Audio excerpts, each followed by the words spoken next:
इसके जानने के लिए बुद्धि की जरूरत नहीं है। इसके जानने के लिए बुद्धि को मिटाने की जरूरत है होती है ना। इसको बुद्धि के द्वारा नहीं जाना जा सकता। इसे बुद्धि का लय होने पर जाना जाता है। नहीं, जो बुद्धि के द्वारा जाना जाता है वो प्रकट ही होता है। और हम और तुम, हम न तुम दफ्तर गुम, इसमें पूरा लय होता है। आपका अंतःकरण लय हो जाए और हमारा अंतःकरण लय हो जाए, तो जो हम में तुम में भास रहा है वो एक ही है। न हम है न तुम है, पर लय हो जाए। बुद्धि का कार्य है निश्चय करना, मन का कार्य है संकल्प विकल्प करना, चित्त का कार्य है चिंतन करना, अहम का कार्य है स्वीकृति, कर्ता भोक्तृत्व भाव। अब गुरु प्रसाद से, गुरु प्रदत्त उपदेश के अनुसार चिंतन करते हुए, चाहे प्रणव जपे, चाहे नाम जप करे, चाहे राधा जपे, एकाकार अंतःकरण का पहले करे। एक में ही बुद्धि निश्चय कर चुकी, एक का ही संकल्प विकल्प, एक का ही मनन, एक का ही चिंतन स्वीकृति। अब आगे प्रकाश आएगा, जहां से प्रकाश आता है। अभी तुम पर्दे पे लगे हैं। फिल्म तो आपने देखी होगी, पर्दा सामने होता है और फोकस प्रकाश पीछे से पड़ता है, रंग बिरंगा प्रकाश आता है। पर प्रकाश की तरफ कोई जानकार देखेगा, वो तो पर्दा की तरफ देखता है। जहां से प्रकाश आता है उधर अगर दृष्टि को, तो पर्दे में कुछ नहीं है।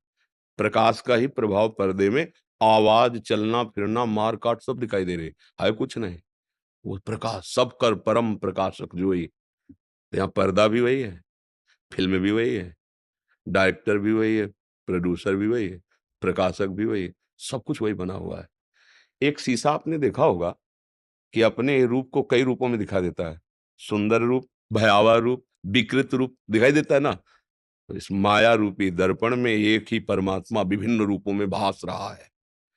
जैसे अब वो 10-20 शीशे लगे हो, तो किसी में होता है कि एकदम आपका रूप फैला हुआ भयावह, किसी में सिकुड़ा हुआ। ऐसा तो सुना होगा, देखा होगा। हाँ, त्रिगुणात्मिका माया का ऐसा शीशा लगा है कि एक ही ऐसा भास रहा है अनंत रूपों में।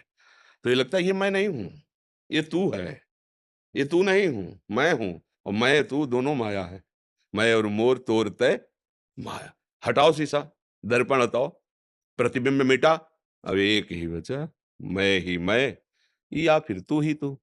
भक्ति में तू मैं का लय हो जाता है। ब्रह्म नहीं माया नहीं, नहीं जीव नहीं काल, अपनी हो सुधि ना रही, एक रहे नंदलाल। एक ही वाहे गुरु। अपनी जब तक स्मृति है तब तक फतेह नहीं हुई। वाहे गुरु का खालसा और वाहे गुरु की फतेह। अब फतेह हुई है। अब मैं नहीं रह गया, अब वाहे गुरु की। समझ रहे ना। जब तक मैं है तब तक तू भासेगा, जब ना मैं और ना तू, तो वही वही बचा वही। अब वो क्या मानते हो तुम, वही का स्वरूप साकार निराकार क्या लेते हो, जैसा मानोगे वैसे ही आपके अनुभव में आ जाएगा। समझ पा रहे हैं आप। पर है खेल बड़ा टेढ़ा, कहने में बहुत सरल है। इस शरीर भाव में इतनी आसक्ति हो गई है, चाहे प्रवचन कर ले और चाहे सुन ले। भूख किसको लगती है? प्राणों को। ये उस समय पता नहीं चलता, ये समय प्रवचन देने के समय पता चलता है। प्रवचन सुनने के समय, उस समय मैं खाता हूँ, मुझे भूख लगी है, मैं पीता हूँ, मुझे भूख की वासना जागृत हुई, मेरा अपमान हुआ, मेरा सम्मान हुआ। इसी को मिटा दे सो महात्मा, इसी को मिटा दे तो मैं तो मिट गया। और बचा जो, और जहां कहीं बोला जाता है ये नहीं है और ये है, दोनों में है ना। है तो बाद में दोनों में ना। ये नहीं है में भी है और ये है उसमें भी है। ये है और नहीं दोनों खत्म हो गए, बस वही वही है। ये बहुत बड़ी स्थिति है, छोटी मोटी स्थिति नहीं है। ईशावास्यमिदं सर्वम यत्किंच जगत्याम जगत। कोई कण ऐसा नहीं जो परमात्मा न बना हुआ हो। न मैं है न तू है, केवल वही वह है। अब उसको चाहे तत्वमसि से बोलो, चाहे अहम ब्रह्मास्मि से बोलो, चाहे प्यारे तेरा ही सब कुछ है ऐसा बोलो, भक्तों की भावना के अनुसार। पर रहता एक ही है, दो नहीं रहते। प्रेम गलियति साकरिता में दोनों समा, एक ही रहता है।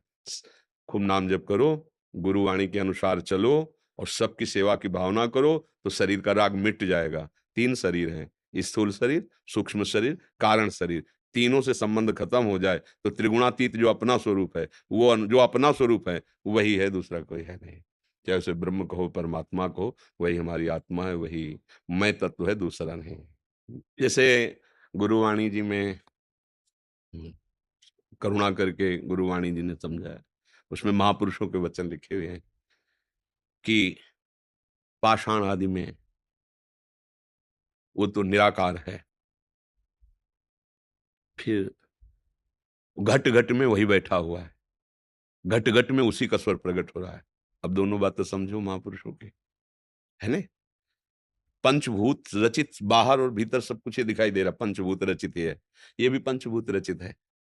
शब्द, आप देखो शब्द निकल रहा है ना, स्पर्श, इसमें भी क्योंकि पंचभूतों का जो शब्द स्पर्श रूप रस गंध है, इसका भी आकार दिखाई दे रहा है, और इसमें भी गंध है, मिट्टी में भी गंध है, गंध विराजमान है, तो मिट्टी तत्व वहां विराजमान है।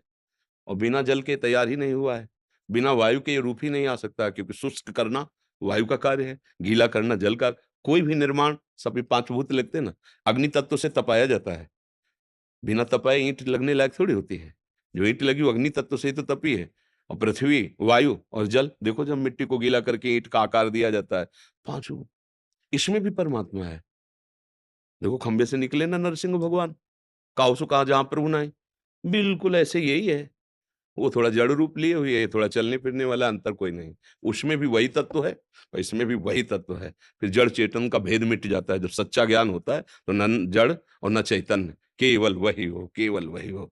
बहुत अध्यात्म की, जब गुरुजनों की कृपा से प्रकाशमयी स्थिति होती है, तब ही अनुभव में आता है। ये जैसे बुद्धि की तर्कना से थोड़ी आता है। आप देख क्या रहे हो? आप क्या देख रहे हो? आपका चश्मा कहाँ है वो जिससे देखा जाता है ना? वो चश्मा जब लगेगा ना, तब फिर ये नहीं होगा, वही होगा। जैसे दूर पड़ी रस्सी को हमें भ्रम हो जाए कि सर्प है अंधेरे में, क्योंकि अंधेरा ही भ्रम पैदा कर सकता है। अब हमें तुम लाख हिम्मत बंधाओ, इस रस्सी है सांप नहीं, पर जब तक हमें दर्शन नहीं होगा, तब तक वो बात हमारी समझ में नहीं आएगी। अब हमें समझाने से अच्छा है पहले हमें प्रकाश दिखाओ। सीधे लाइट मारी उसमें, तो कहने की जरूरत नहीं है कि भैया ये रस्सी है सांप, वो देख लिया। अब वो निर्भय हो गया, तो मैं समझाने की जरूरत, वो पहुंच जाएगा। ऐसे वो प्रकाश गुरुदेव देते हैं। इसीलिए कहा गया चाहे शिव बिरंच सम होई, गुरु बिन भवनिधि तरह न कोई। यहाँ रस्सी का सांप सूझ रहा है और कुछ नहीं है। ये जो भ्रम है ना, ये भ्रम, जा सु कृपा सब भ्रम मिट जाए, भ्रम मिट जाए तो घट घट में वही रमा है। ये घट भी वही है, पट भी वही, रमा भी एक तो खेल ऐसा बड़ा विचित्र है कि मतलब बड़ा विचित्र खेल है। बस उनकी कृपा, गुरु गुरु प्रसन्न साहब अनुकूला, मिटे सकल कल्पित भय सूला। कल्पनात्मक भय नष्ट हो जाता है। न मैं है न तू है, केवल एक है, उसे चाहे मैं बोल लो चाहे तू बोल लो। और मैं तो बोलोगे तो वही माया है, दूसरा वो कोई नहीं है। माया जो नहीं है, माँ माने नहीं या माने जो जो है ही नहीं, वही माया, और उसी को हम देख रहे हैं। जो है नहीं उसी को हम देख रहे हैं, जो है वो दिखाई नहीं दे रहा, इसी का नाम माया है। और ज्ञान जो है बस वही अनुभव कराता है। भक्ति जो है उसी का प्रेम प्रदान होता है, उसी की रति प्राप्त होती है।